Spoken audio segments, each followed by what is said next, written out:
These are the ones that make your gut wrench a little bit. They are down low. Like they're going to come on the pit road. Let's see if anybody takes them. Okay, here comes Stewart. Tony Stewart comes in. And so does Ryan Newman and some of the cars back there. Allmendinger and Casey Kay. Vince. Well, they debated about it last yellow, and they decided to stay out. This time, Tony Stewart and Darian Grubb said it almost simultaneously. Yeah, let's come and get 4 tires. Let's see if it makes the difference as Tony Stewart tries to win this race here today at Dover. Jamie. Ryan Newman said, I don't know how the heck this thing got so tight. So watch for them. They already made an air pressure adjustment. Right sides only, Dave.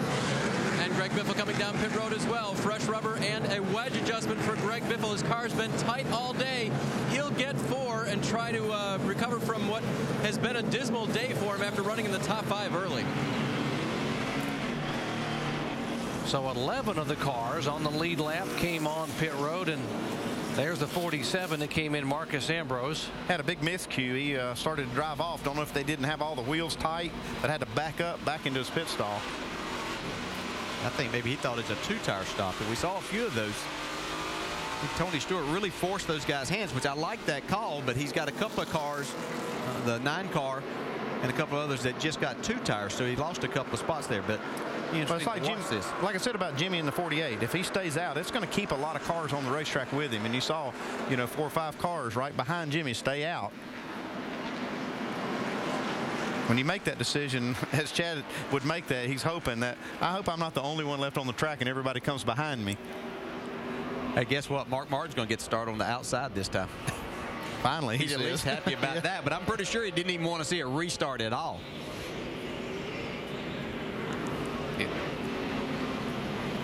We talked about the miscue on the pits a moment ago with the 47 car, Marcus Ambrose. That cost him some time in the pits. Let's show you from the onboard camera. To the track bar. Oh, yeah, they were doing 4, and he thought it was 2. 4, 2. Like he called, 4 tires now.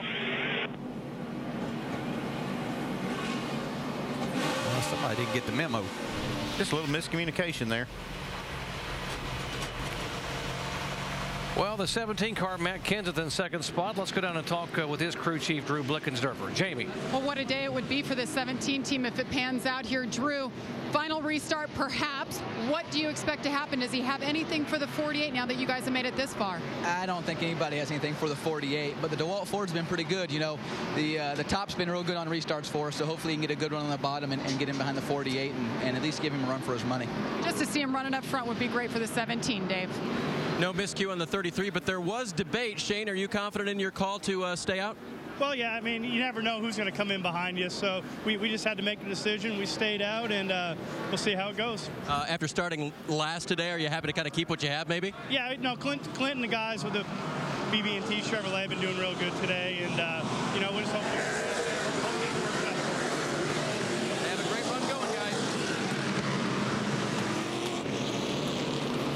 The chase for the Sprint Cup continues next week at Kansas Speedway. Jimmy Johnson won Kansas last season and took the championship lead from Carl Edwards. Jeff Gordon is the only driver to win more than once at Kansas. He won there in 2001 and 2002. Our live coverage coming your way next Sunday on ABC at 1 o'clock Eastern Time.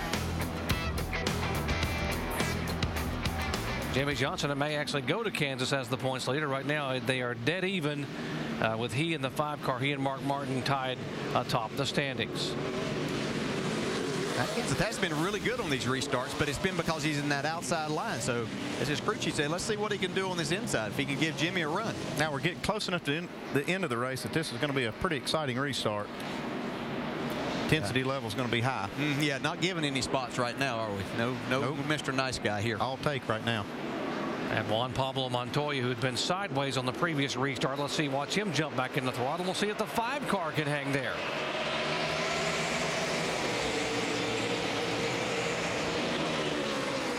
Mark Martin so far trying to hang on, and he will hang on to that spot. See if he's able to hold that, though, because he just hasn't been very good for about 3 or 4 laps. Montoya moved right in on his bumper.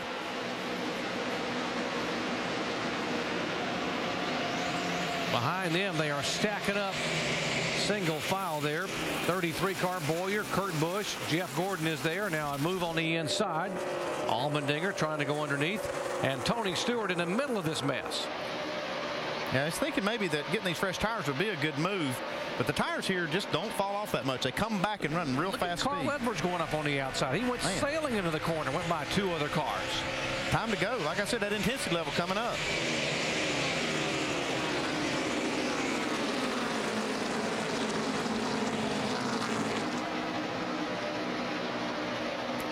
Yeah, see Ryan Newman up there. He only took 2 tires. See if that fixed some of his problems. He battles Casey Mears. They try to go underneath or around the 33 car of Clint Boyer for position. That's a 7th, 8th, and 9th spot.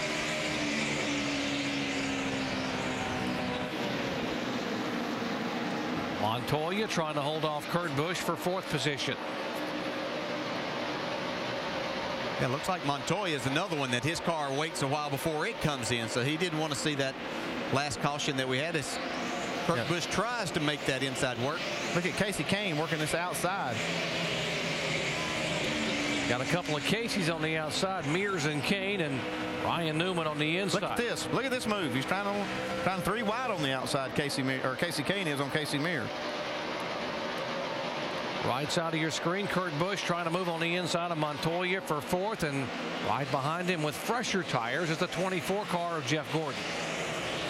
Man, we got racing all over the track. Here comes Stewart now on the inside of Allmendinger. Yeah, diving down there. Well, he nearly got in the back of that 44 car as he dove down across the racetrack. See Allmendinger make the pass on Casey Mears on the high side, though. Been a really good day for him. He's wanting to make it better. Look at Carl Edwards on the left side of your screen now. He's going to try to look underneath Tony Stewart, and Tony holds that bottom line.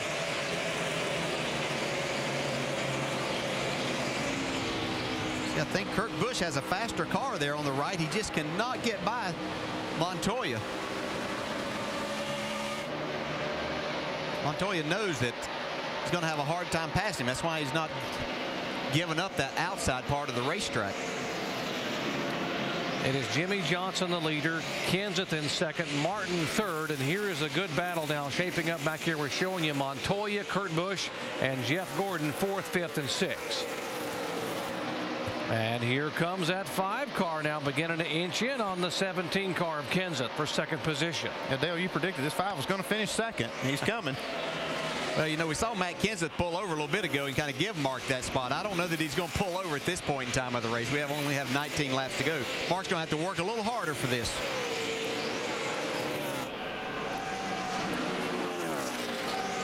If they were to finish where they're running right now, Mark Martin would be the points leader leaving here. Well, here's the 9 car. Casey Kane looking to the high side, trying to go by Newman. I'm telling you, Casey Kane's found something on the outside. See, his rotors are glowing red. He's driving this car as hard as he can go right now. Well, there's no reason to leave anything out there at this point in time. He has to get as many points as he possibly can, and A.J. Allmendinger, his teammate, following him. A couple of Richard Petty Motorsports cars both going by the 39. Here comes Stewart. Oh, see Tony get a little bit loose. He tried to drive it way off in the corner. Just wouldn't stick.